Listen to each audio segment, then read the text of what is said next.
ನಮಸ್ಕಾರ ವೀಕ್ಷಕರೇ. ರಾಣೆಬೆನ್ನೂರು ತಾಲೂಕಿನಲ್ಲಿ ಇತ್ತೀಚೆಗೆ ಸುರಿದ ಅಕಾಲಿಕ ಮಳೆಯ ಪರಿಣಾಮವಾಗಿ ರೈತರು ಮತ್ತು ಸಾರ್ವಜನಿಕರು ಭಾರೀ ಸಂಕಷ್ಟಕ್ಕೆ ಸಿಲುಕಿದ್ದಾರೆ.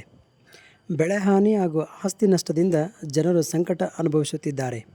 ಈ ಹಿನ್ನೆಲೆಯಲ್ಲಿ ಬಿಜೆಪಿಯ ಯುವ ಮುಖಂಡರಾದ ಶ್ರೀ ಸಂತೋಷ್ ಕುಮಾರ್ ಪಾಟೀಲ್ ಅವರು ಸುದ್ದಿಗೋಷ್ಠಿಯನ್ನು ಆಯೋಜಿಸಿ ಸರ್ಕಾರದ ಗಮನ ಸೆಳೆದಿದ್ದಾರೆ.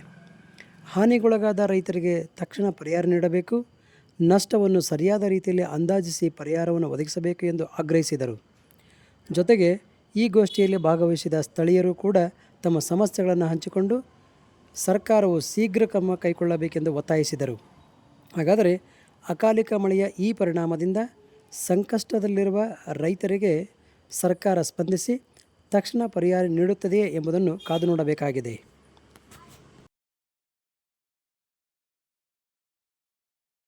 ಜೈಲಿಗೆ ಹಾಕ್ರಿ, ಆಮೇಲೆ ಇವೆಲ್ಲ ಸರಿ ಆಗ್ತವೆ ಅನ್ನೋ ಆಗ್ರಹಗಳನ್ನು ನಾನು ತಮ್ಮ ಮುಖಾಂತರ ಮಾಡ್ತೀನಿ. ಈಗ ಅಕಾಲಿಕ ಸುರಿರ್ತಕ್ಕಂಥ ಮಳೆಯಿಂದಾಗಿ ಸಾರ್ವಜನಿಕರಿಗೆ ಮತ್ತು ರೈತರಿಗೆ ಸಮಸ್ಯೆಗಳಾಗಿದೆ.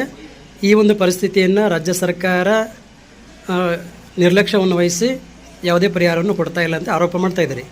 ಒಂದು ವೇಳೆ ನಿಮ್ಮ ಸರ್ಕಾರ ಅಧಿಕಾರದಲ್ಲಿ ಇದ್ದಿದ್ರೆ ಈ ಒಂದು ಪರಿಸ್ಥಿತಿಯನ್ನು ಯಾವ ರೀತಿ ನಿಭಾಯಿಸ್ತಾ ಇದ್ರಿ?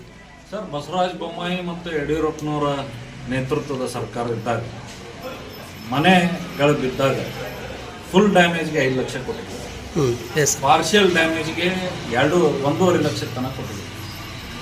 ಹಾಫ್ ಡ್ಯಾಮೇಜ್ಗೆ 2.5 ಲಕ್ಷದ ತನಕ ಕೊಟ್ಟಿದ್ದೀವಿ. 2.5-3 ಲಕ್ಷದ ತನಕ ಕೊಟ್ಟಿದ್ದೀವಿ. ಎಕರೆಗೆ 10,000 ರಿಂದ 15,000 ಬೆಳೆ ಪರಿಹಾರಗಳನ್ನು ಕೊಟ್ಟಿದ್ದೀವಿ. ಬೊಮ್ಮಾಯಿ ಸಾಹೇಬರ ನೇತೃತ್ವದಲ್ಲಿ ತುರ್ತು ಇಮಿಡಿಯೇಟ್ ಪರಿಹಾರನ ಅನೌನ್ಸ್ ಮಾಡಿದರು ಅವರು ಮುಖ್ಯಮಂತ್ರಿಗಳಿದ್ದಾಗ. ಫಸ್ಟ್ ಇನ್ಸ್ಟಾಲ್ಮೆಂಟ್ ಬೊಮ್ಮಾಯಿ ಸಾಹೇಬರು ಮುಖ್ಯಮಂತ್ರಿ ಇದ್ದಾಗ ಅನೌನ್ಸ್ ಮಾಡಿ ಫಸ್ಟ್ ಇನ್ಸ್ಟಾಲ್ಮೆಂಟ್ ಕೊಟ್ಟರು. ಈಗಿನ ಸರ್ಕಾರ ಕೇಳ್ರಿ, ಅವ್ರ ಸರ್ಕಾರ ಒಂದು 2.5-3 ವರ್ಷ ಆಯ್ತು. ದೊಡ್ಡದಾಗಿ ನಮ್ದು 3 ವರ್ಷದ ವಿಜಯೋತ್ಸವ, ಏನೇನೋ ಗ್ಯಾರಂಟಿಗಳ ಸರ್ಕಾರ ಅಂತ ಹೇಳ್ತದೆ. ಆ ಬೊಮ್ಮಾಯಿ ಸಾಹೇಬರು ಕೊಟ್ಟಂತ ಪರಿಹಾರ, ಇನಿಷಿಯಲ್ ಪರಿಹಾರನ ಫುಲ್ಫಿಲ್ ನೆಕ್ಸ್ಟ್ ಕಂತು ಕೊಡಬೇಕಲ್ಲ, ಇವತ್ತಿನವರೆಗೂ ಕೊಡುವಲ್ಲಿ ಸರ್ಕಾರ ವಿಫಲ ಆಗಿದೆ.